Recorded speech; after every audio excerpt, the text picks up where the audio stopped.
पिछली बार हमने धातु की धातु लवण के साथ अभिक्रिया पढ़ी थी, जिसमें अधिक अभिक्रियाशील धातु कम क्रियाशील धातु को विस्थापित कर देता है।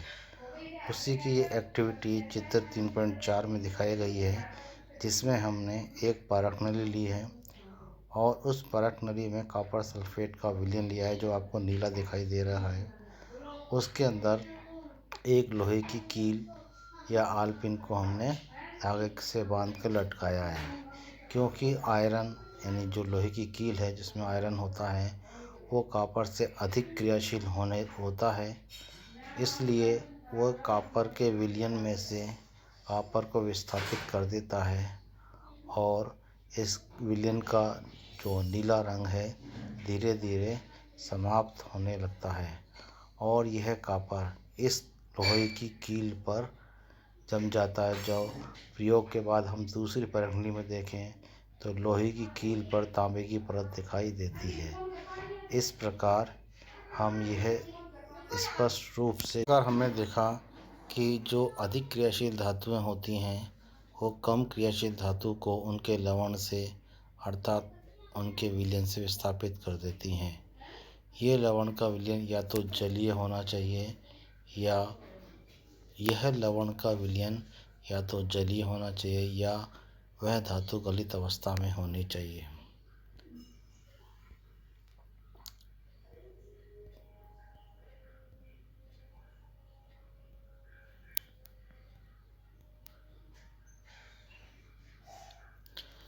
हमने सक्रियता श्रेणी के बारे में भी बताया था। सक्रियता श्रेणी क्या है? जब धातुओं को उनकी क्रियाशीलता के अवरोही क्रम में रखा जाता है तो ये श्रेणी सक्रियता श्रेणी कहलाती है। इस श्रेणी में हमने आपको बताया था कि potassium, sodium, calcium, magnesium, aluminium, zinc, iron, lead, hydrogen, copper, mercury, Hg, silver और आरम यानी गोल्ड, ये धातु हैं जिनकी क्रियाशीलता ऊपर से नीचे आने पर घटती है, जबकि नीचे से ऊपर जाएंगे तो क्रियाशीलता उनकी बढ़ेगी।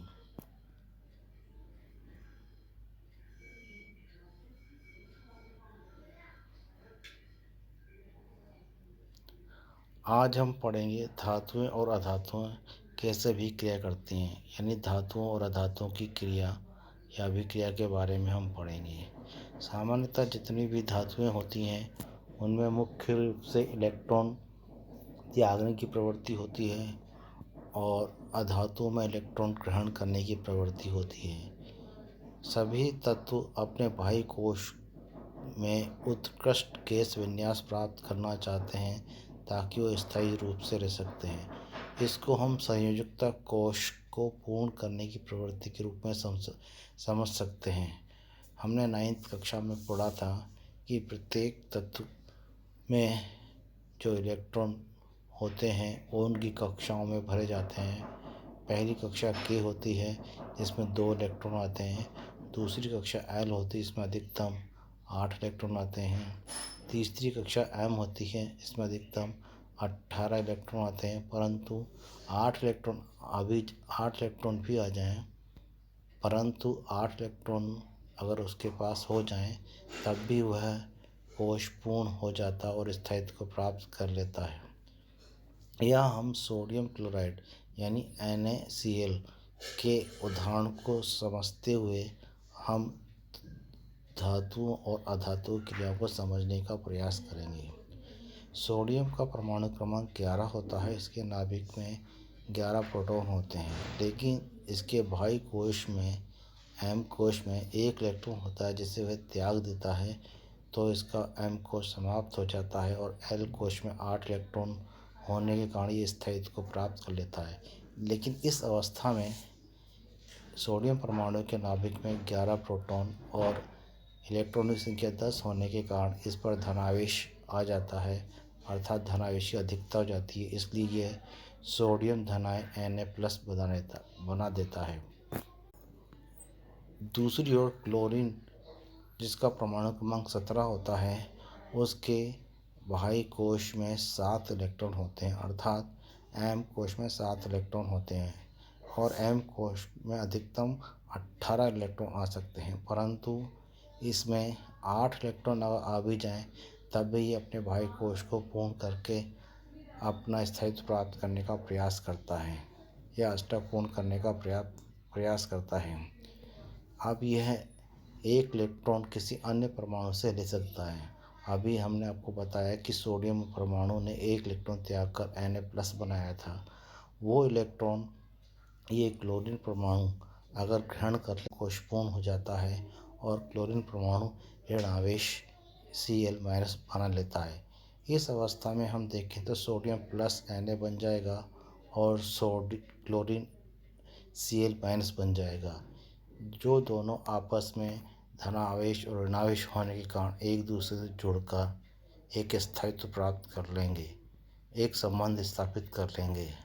जैसे कि हम इस अभिक्रिया में दिखा रहे हैं आपको कि Na ने एक इलेक्ट्रॉन त्यागा है और Cl ने एक इलेक्ट्रॉन ग्रहण किया है। Na Na+ इलेक्ट्रॉन, यानी ये इस इलेक्ट्रॉन को निकाल कर Na+ बना रहा है और Cl एक इलेक्ट्रॉन ग्रहण करके Cl- बना रहा है। सोडियम का इलेक्ट्रॉन विन्यास 281 है। जब ये इलेक्ट्रॉन त्याग देता है तो इसका इलेक्ट्रॉन विन्यास 28 रह जाता है, अर्थात सोडियम धन आयन बन जाता है। जबकि Cl का इलेक्ट्रॉनिक विन्यास 287 है, जो एक इलेक्ट्रॉन ग्रहण करने के बाद 288 हो जाता है, जो क्लोराइड आयन बन जाता है।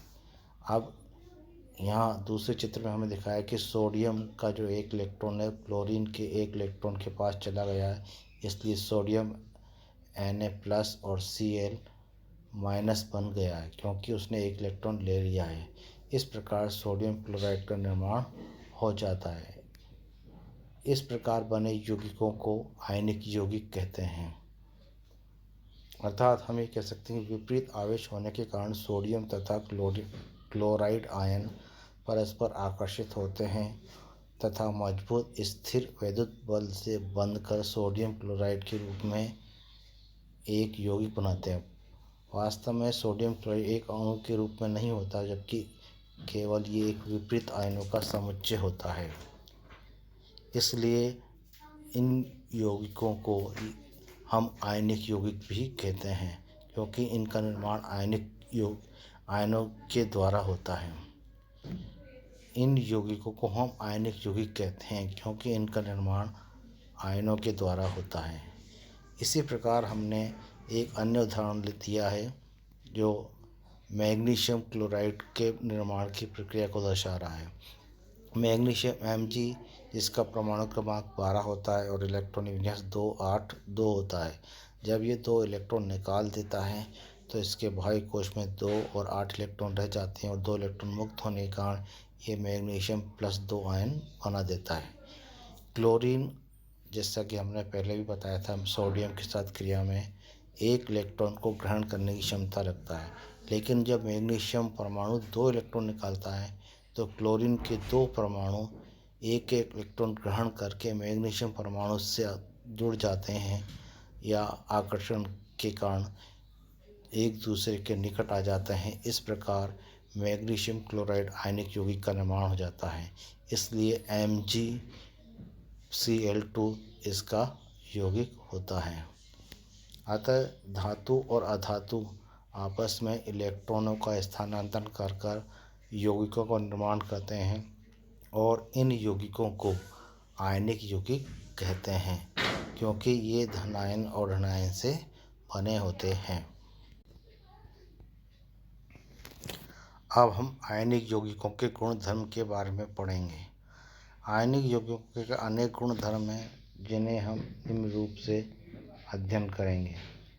पहला है भौतिक प्रकृति। अधिकांश जितने भी आयनिक यौगिक होते हैं, क्योंकि धन और ऋण आयनों के बीच मजबूत आकर्षण बल के कारण बने होते हैं, इसलिए ये ठोस और कठोर होते हैं और सामान्यतः भंगुर प्रकृति के होते हैं। अर्थात थोड़ा सा भी दाब किसी एक भाग में डलता है या डाला जाता है तो ये तुरंत टूट जाते हैं। इसी प्रकृति को भंगुर प्रकृति कहा जाता है।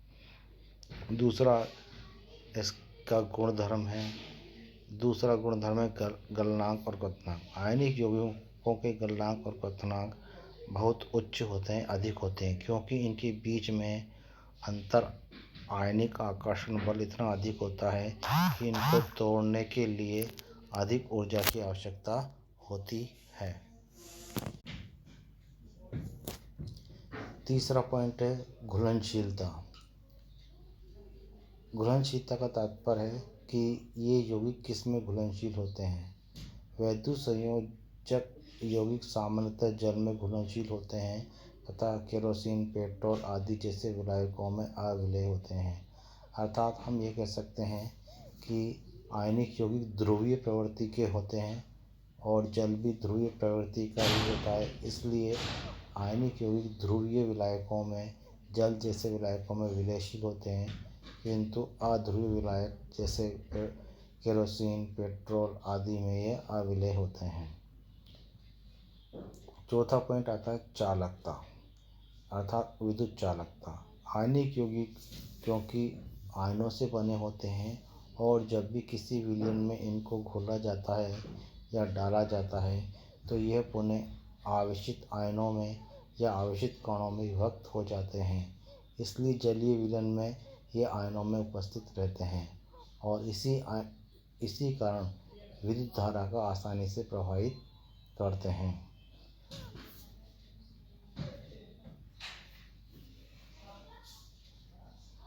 किंतु ठोस अवस्था में आयनिक यौगिक विद्युत का चालन नहीं करते, केवल गलित अवस्था में या जलीय विलयन में ही ये विद्युत का चालन कर सकते हैं।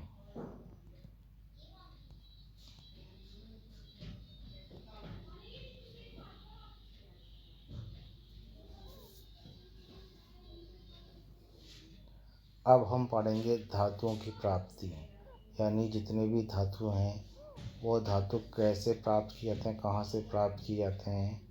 तो धातु की प्राप्ति का मुख्य स्रोत भूपर्टी है, अर्थात भूमि है। भूमि के अंदर से ही समस्त धातुएं प्राप्त की जाती हैं। अधिकांश धातुएं संयुक्त रूप में लवण के रूप में पाई जाती हैं, जबकि कुछ धातुएं ऐसी होती हैं जो मुक्त रूप में भी पाई जाती हैं। अतः पृथ्वी की भूपर्टी में प्राकृतिक रूप से पाए जाने वाले तत्वों या यौगिकों को खनिज कहते हैं। यानी खनिज क्या होता है, इसकी परिभाषा को हम देखें तो यहाँ स्पष्ट रूप से लिखा हुआ है कि पृथ्वी की भूपर्टी में प्राकृतिक रूप से पाए जाने वाले तत्वों या यौगिकों को खनिज कहते हैं। या हम एक छोटी सी परिभाषा देखें तो ये भी कह सकते हैं खानों से प्राप्त होने वाले पदार्थों को खनिज कहते हैं, क्योंकि खनिज में प्रत्येक धातु की मात्रा अलग अलग होती है, लेकिन उसमें जो भी तत्व होगा वो उस तत्व का खनिज कहलाएगा, चाहे वो कितनी ही मात्रा में क्यों ना हो। अर्थात हम ये कह सकते हैं कि खानों से प्राप्त होने वाले पदार्थों को खनिज कहते हैं या भूपट्टी से प्राप्त होने वाले यौगिकों को खनिज कहा जाता है। उसके बाद दूसरा महत्वपूर्ण पॉइंट आता है अयस्क। अयस्क है क्या? अयस्क वास्तव में वह खनिज है जिसमें किसी एक तत्व की या किसी एक धातु की मात्रा अधिक होती है। अर्थात किसी खनिज में किसी धातु की मात्रा जितनी ज़्यादा होगी वो उस धातु का अयस्क कहलाएगा। अयस्क का उपयोग विशेष रूप से अधिक मात्रा में उपस्थित धातु की प्राप्ति के लिए किया जाता है। इसी कारण हम अयस्कों का उपयोग धातु के निष्कर्षण में किया जाता है।